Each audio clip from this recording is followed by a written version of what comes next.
दोस्तों नमस्कार और आप सभी का एक नए वीडियो में बहुत बहुत स्वागत है। मेरा नाम है सोहित मिश्रा। अगर मैं सच कहूं तो आज का ये वीडियो जो है ये मैं सरकार के हिपोक्रेसी से परेशान होकर बना रहा हूं। पिछले कई दिनों से सरकार की ओर से जो बयान दिए जाते हैं, जो उनकी करनी और कथनी में फर्क होता है, जो नरेंद्र मोदी कहते हैं और वो जो करते हैं, उनके पार्टी के लोग जो करते हैं, उसके खिलाफ गुस्से में इस वीडियो को मैं बना रहा हूं। हमने देखा था लोकसभा चुनाव और उससे पहले भी प्रधानमंत्री का महिलाओं की तरफ किस तरह का रवैया रहा था। जब महिला कुश्ती खिलाड़ी प्रधानमंत्री से समय मांग रहे थे तब यही प्रधानमंत्री उन्हें समय नहीं देते हैं। लोकसभा चुनावों के समय यही प्रधानमंत्री मंच से प्रज्वल रेवन्ना के लिए वोट मांगते हैं, जबकि उनके पार्टी के नेताओं को पता होता है कि प्रज्वल रेवन्ना ने क्या कुछ किया हुआ है, किस तरह की शिकायत उनके खिलाफ लगातार आ रही हैं। लेकिन उसके बाद अब क्योंकि महाराष्ट्र में विधानसभा चुनाव आ रहे हैं तो यही प्रधानमंत्री एक बार फिर से मंच से झूठ बोलते हैं और उसी मंच पर बैठे हुए कुछ किरदारों के बारे में मैं आज आपको बताना चाहता हूं। लोगों की जो याददाश्त होती है वो बहुत कमजोर होती है, इसलिए मेरी आपसे अपील है कि आप इस वीडियो को पूरी तरीके से देखें ताकि आपको समझ में आए कि क्या ये वाकई महिलाओं के लिए काम करते हैं या नहीं और इनकी सच्चाई क्या है। जैसा कि मैंने कहा, लोकसभा में महाराष्ट्र में बीजेपी और उनके साथ में जो पार्टियां शामिल हैं दोस्तों, उन्हें करारी हार मिली।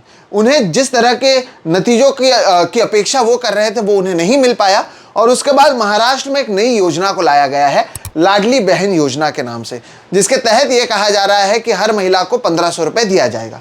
इसी तरह के एक कार्यक्रम जिसे लखपति दीदी कार्यक्रम कहा जाता है, उसके लिए जलगांव में, महाराष्ट्र के जलगांव में रविवार को प्रधानमंत्री नरेंद्र मोदी आए हुए थे। नरेंद्र मोदी के साथ मंच पर देवेंद्र फडणवीस, एकनाथ शिंदे, अजित पवार, हर कोई मौजूद था। और वहां पर क्योंकि आपको याद होगा हमने इससे पहले भी स्टोरीज की हैं, महाराष्ट्र में लगातार जो महिलाओं के साथ अत्याचार हो रहा है उसके खिलाफ लोगों में गुस्सा है। तो मंच से बात करते हुए प्रधानमंत्री ने कहा कि जो भी महिलाओं के खिलाफ अत्याचार कर रहा है वो एक बहुत ही गलत काम कर रहे हैं, उनके खिलाफ कड़ी कार्रवाई की जानी चाहिए और जो लोग उन्हें बचाने की कोशिश कर रहे हैं वो एक तरीके से पाप कर रहे हैं। और ये जब बात हो रही है तो मंच पर एक ऐसा शख्स भी ताली बजाता है जिसकी पोल खोल में आने वाले 1-2 मिनट में आपके सामने करने वाला हूं। पहले आप सुनिए कि प्रधानमंत्री ने आखिर कहा क्या। मैं एक बार फिर देश के हर राजनीतिक दल से कहूंगा, हर राज्य सरकार से कहूंगा कि महिलाओं के खिलाफ अपराध अक्षम्य पाप है। दोषी कोई भी हो वो बचना नहीं चाहिए। तो जैसे कि आपने सुना, प्रधानमंत्री एक तरीके से इसे अक्षम्य पाप कहते हैं कि इन्हें कोई भी हो इसे बचाया नहीं जाना चाहिए। और उसी मंच पर बैठे हुए थे देवेंद्र फडणवीस। ये महाराष्ट्र के उप मुख्यमंत्री हैं, नरेंद्र मोदी के पार्टी बीजेपी से ही आते हैं और महाराष्ट्र के जो राजनीति है उसके केंद्र बिंदु में एक तरीके से देवेंद्र फडणवीस लगातार मौजूद हैं। और ये साथ ही साथ अजित पवार और एकनाथ शिंदे मिलकर अब सभी महिलाओं को कहते हैं कि हम आपके भाई हैं, हम आपकी रक्षा कर रहे हैं। जब बदलापुर में मामला होता है, 2 छोटी बच्चियों के साथ एक तरीके से जो अत्याचार करने की कोशिश की जाती है और लोग विरोध करते हैं, तब यही लोग कहते हैं कि ये राजनीति से प्रेरित है। लेकिन आज मैं ये बातें कर ही नहीं रहा दोस्तों। जैसे कि मैंने कहा, लोगों की याददाश्त पुरानी होती है या नहीं होती है, उन्हें याद नहीं रहता है कि क्या कुछ हुआ है। इसलिए मैं आपको 2-3 साल पीछे लेकर जाना चाहता हूं और प्रधानमंत्री को भी कहना चाहता हूं, आप जिन लोगों को कह रहे हैं ना कि ऐसे लोगों को नहीं बचाया जाए, वही आपके साथ मंच पर बैठे हुए हैं और उनमें से एक शख्स है देवेंद्र फडणवीस। दोस्तों, अब मैं बात कर रहा हूं साल 2021 की। 2021 में महाराष्ट्र में उद्धव ठाकरे मुख्यमंत्री थे, महाविकास आघाड़ी की सरकार थी और उस समय एक खबर सामने आई थी। आप ध्यान से सुनिएगा, ये जैसे कि कहा जाता है क्रोनोलॉजी को समझिए, तो आप इस क्रोनोलॉजी को लगातार समझिएगा। मैं आपको वीडियो के साथ प्रूफ देता हूं और बताता हूं कि इनके लिए महिलाओं का रक्षण केवल राजनीति का एक हथियार है और जैसे ही इनका फायदा होता है ये महिलाओं के बारे में भूल जाते हैं। तो जैसे कि मैंने कहा, बात है 2021 की। उद्धव ठाकरे महाराष्ट्र के मुख्यमंत्री थे और उस समय एक महिला ने कथित तौर पर आत्महत्या की थी। उनका नाम था पूजा चौहान। 22 साल की ये महिला है। इन्होंने कथित तौर पर बालकनी से कूदकर आत्महत्या की थी। आपने देखा होगा, मैंने 2 बार कथित तौर पर कहा। वो इसलिए कहा क्योंकि शुरुआत में इसे आत्महत्या बताई जा रही थी, लेकिन उस समय उद्धव ठाकरे के ही एक मंत्री थे, संजय राठौड़, उनके ही पार्टी के आते थे। वो समय तो वो उद्धव ठाकरे के साथ थे और वो मंत्री थे। आरोप ये लगा था दोस्तों कि यही संजय राठौड़ और पूजा चौहान के बीच में एक तरीके से लगातार बातचीत होती थी। कुछ दिन पहले भी 90 मिनट तक बातचीत हुई थी, ये एक दूसरे को जानते थे, इनकी कई तस्वीरें आई थी। और एक तरीके से जो पूजा चौहान ने आत्महत्या किया है उसके लिए संजय राठौड़ को दबाव बनाने के लिए जिम्मेदार बनाया जा रहा था। जैसे कि मैंने कहा, उस समय उद्धव ठाकरे थे महाराष्ट्र के मुख्यमंत्री, देवेंद्र फडणवीस विपक्ष में थे और वो थे लीडर ऑफ ऑपोजिशन। अब मैं आपको जो एक वीडियो दिखा रहा हूं, ये फरवरी 2021 की है। तब देवेंद्र फडणवीस ने कहा था कि यही संजय राठौड़ जो हैं, जिनके खिलाफ ये आरोप लगे हैं, उनको इस्तीफा देना चाहिए, उनके खिलाफ कड़ी कार्रवाई करनी चाहिए और उन्हें जेल में भी भेजना चाहिए, क्योंकि कई सबूत मौजूद हैं। देवेंद्र फडणवीस ने तब क्या कहा था, सुनिए। इस प्रकार के एविडेंसेस इस पूरे मामले में दिखाई पड़ते हैं। प्रायः ऐसे मामलों में इतने ज़्यादा एविडेंस कभी हाथ में नहीं आते और ऐसे खुले मामले में भी 20 दिनों तक सरकार उनको बचाती रही, सरकार का उनको आशीर्वाद रहा और जब तक पूजा को न्याय नहीं मिलता तब तक भारतीय जनता पार्टी का संघर्ष चलता है। अब जब ये सामने आया मुद्दा और जैसे कि आपने सुना, हम सबको लगा कि ठीक है, अगर कोई भी मंत्री इसके लिए जिम्मेदार है तो उसके खिलाफ कार्रवाई होनी चाहिए। इसी तरह से फरवरी में ही विधानसभा सत्र के एक दिन पहले उन्होंने कहा था कि महाविकास आघाड़ी के जो नेता है उनका आशीर्वाद है इसी संजय राठौड़ पर, जिन पर यह लगातार आरोप लगते जा रहे थे और दबाव बनाया जा रहा था कि उनके कारण एक महिला ने आत्महत्या की है। और उन्होंने कहा था कि महिला सुरक्षा को लेकर यह सरकार गंभीर नहीं है, बीजेपी इस मुद्दे को उठाएगी, ये बात भी उन्होंने कहा था। फिर से सुनिएगा एक दूसरा बाइट, उन्होंने क्या कहा। देखिए, संजय राठौड़ इन्होंने इस्तीफा देना ही चाहिए, ऐसा हमारा मत है। वो इस्तीफा नहीं दे रहे, इसका सीधा अर्थ है कि उनके वरिष्ठों का उनको आशीर्वाद मिल रहा है कि आप कुछ भी कीजिए, हम उसके ऊपर ध्यान नहीं देंगे। और भारतीय जनता पार्टी ने इस पर आंदोलन छेड़ा है। हमारे अध्यक्ष चंद्रकांत दादा पाटिल इन्होंने कल घोषित किया है कि अगर इस्तीफा नहीं होगा तो सत्र नहीं। देवेंद्र फडणवीस दोस्तों अब लगातार इस मुद्दे को उठाते जा रहे थे।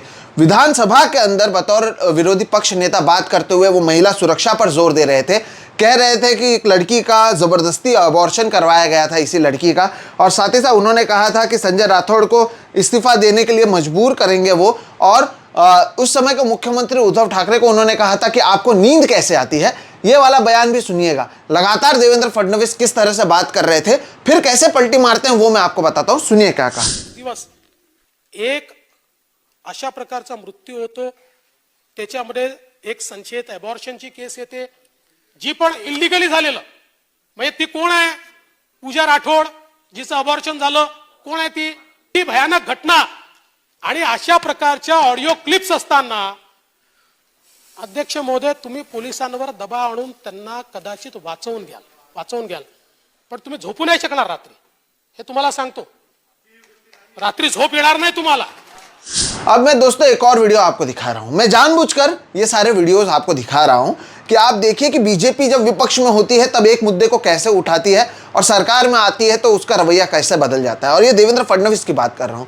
इसी मुद्दे को एक और बार बात करते हुए फडणवीस ने कहा था, जैसे एक पिक्चर नहीं आई थी नो वन किल्ड जेसिका, उन्होंने कहा उसी तरीके से इस मामले में भी कोई कार्रवाई नहीं होगी, किसी के खिलाफ कोई भी आरोपी जो है जिसके खिलाफ ये लगातार कह रहे थे संजय राठौड़, उनको कोई कार्रवाई नहीं होगी, उस महिला को कोई इंसाफ नहीं मिलेगा।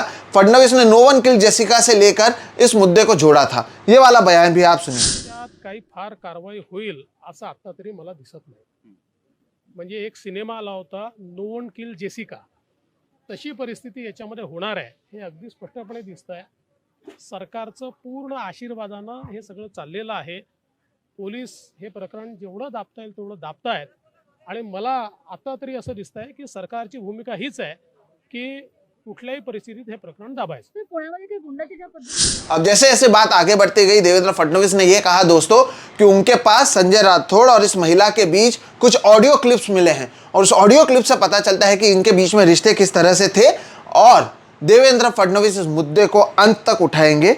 उन्होंने कहा कि संजय राठौड़ को इस्तीफा देना चाहिए और हम इस मुद्दे को लगातार उठाते रहेंगे। ये बात भी देवेंद्र फडणवीस ने कही। ये आखिरी वीडियो है, आप सुन लीजिए, फिर मैं आपको बताता हूं कि आगे हुआ क्या।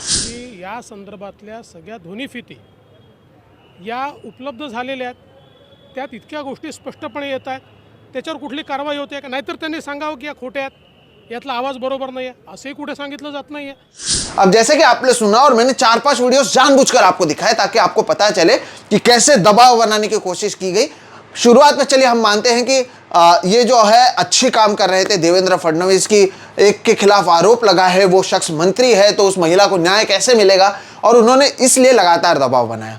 हुआ ये कि संजय राठौड़ ने इस्तीफा दे दिया। याद रखिएगा, संजय राठौड़ जिन पर ये आरोप लगे उनको इस्तीफा देना पड़ा था। यह मामला लगातार चलता रहा। फिर आता है साल 2022 में जब सरकार बदल जाती है दोस्तों, तब एकनाथ शिंदे, आपको पता है कि किस तरह से पहले वो यहाँ से सूरत गए थे, गुवाहाटी गए थे, गोवा गए थे, फिर बाद में मुंबई में आए थे और देवेंद्र फडणवीस के साथ मिलकर उन्होंने सरकार बनाई थी। वो मुख्यमंत्री बन गए थे एकनाथ शिंदे और देवेंद्र फडणवीस को उप मुख्यमंत्री बनाया गया। तब जब उनके नेताओं की शपथ हो रही थी, तब यही संजय राठौड़, याद रखिए, जिस संजय राठौड़ के खिलाफ पहले आपको 4-5 एविडेंसेस दिए कि देवेंद्र फडणवीस क्या कह रहे थे, देवेंद्र फडणवीस मंच पर मौजूद थे और यही संजय राठौड़ को फिर से मंत्री बनाया गया। ये भारतीय जनता पार्टी की पॉलिटिक्स है। एक तरीके से मैंने आपको बता दिया कि जब विपक्ष में होते हैं तब महिला सुरक्षा इनको याद आती है और सरकार में होते हैं तब इसी शख्स को किस तरह से मंत्री बनाया जाता है। देवेंद्र फडणवीस उप मुख्यमंत्री हैं, उनके पास इतनी ताकत थी उस समय, वो कहते थे कि इस सरकार को एक तरीके से वही चला रहे हैं, लेकिन उनके ही देख रेख में यही शख्स जिसके खिलाफ वो बोलते थे उन्हें मंत्री बनाया जाता है। ये तस्वीरें भी सामने आई थी उस समय जब फडणवीस मंच पर से मुस्कुरा रहे थे और संजय राठौड़ मंत्री पद की शपथ ले रहे थे। दोस्तों, जैसे कि मैंने कहा, जनता की जो मेमोरी होती है, याददाश्त होती है, वो कमजोर होती है और इसी का फायदा कहीं ना कहीं भारतीय जनता पार्टी के लोग उठाते हैं। तो जब जलगांव से नरेंद्र मोदी कह रहे थे कि किसी भी आरोपी को छोड़ा नहीं जाना चाहिए और देवेंद्र फडणवीस वहां पर बजाकर ताली बजा रहे थे, तो फडणवीस साहब, मुझे लगता है कि वो आपके खिलाफ भी इस मुद्दे को उठा रहे थे। आपने जिस मुद्दे को उठाया था, बाद में आपने कहा कि नहीं, उद्धव ठाकरे ने ही इन्हें क्लीन चिट दे दी थी इसलिए हमने शामिल किया, लेकिन फिर या तो आप पहले झूठ बोल रहे थे या तो आप अब झूठ बोल रहे हैं, या तो आप पहले उस लड़की के न्याय के लिए बात कर रहे थे या अब आपको अपना राजनीतिक फायदा नजर आया और इसलिए आपने संजय राठौड़ के खिलाफ बोलना बंद कर दिया और उन्हें मंत्री बनाया गया।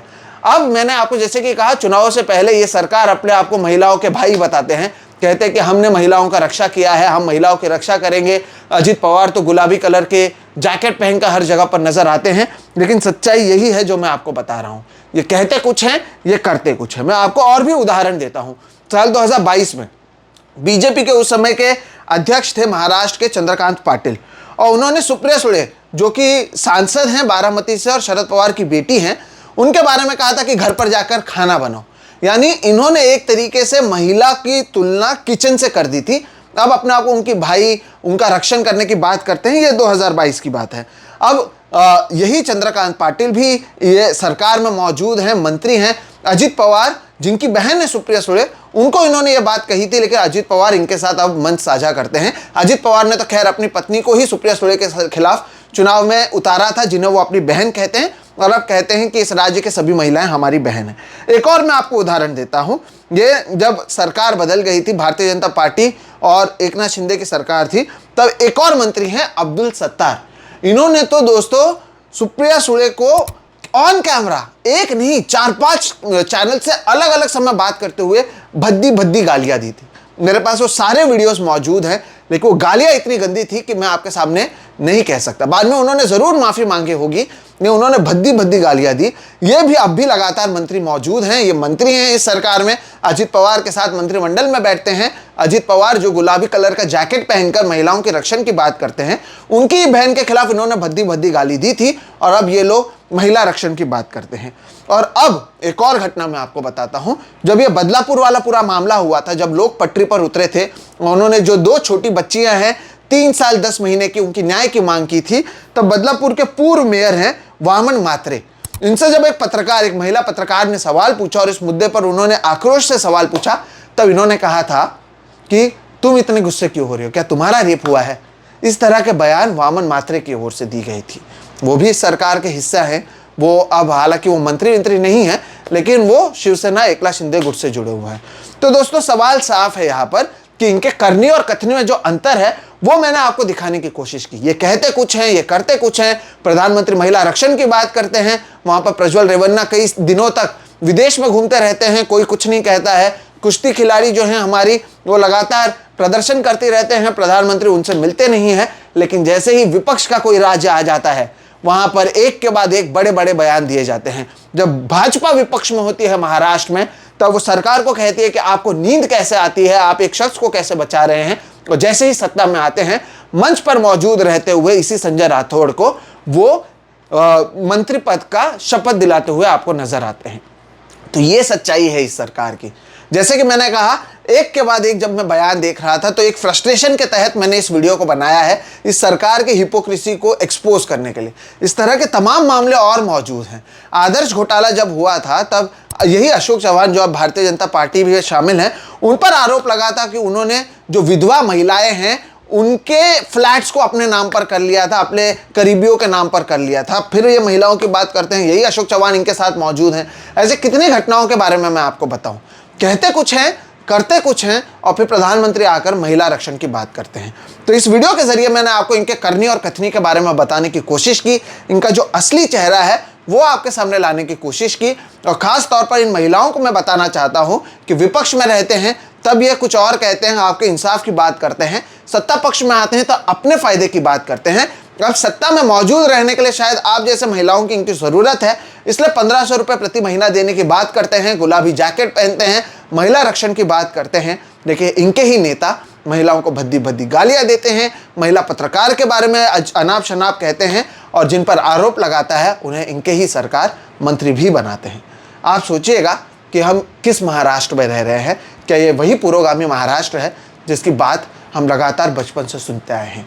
फिलहाल इस वीडियो में इतना ही दोस्तों। मेरी कोशिश आपको ये सच्चाई दिखाने की थी, इस सरकार को आईना दिखाने की थी। आपको ये वीडियो कैसा लगा आप ज़रूर बताइएगा।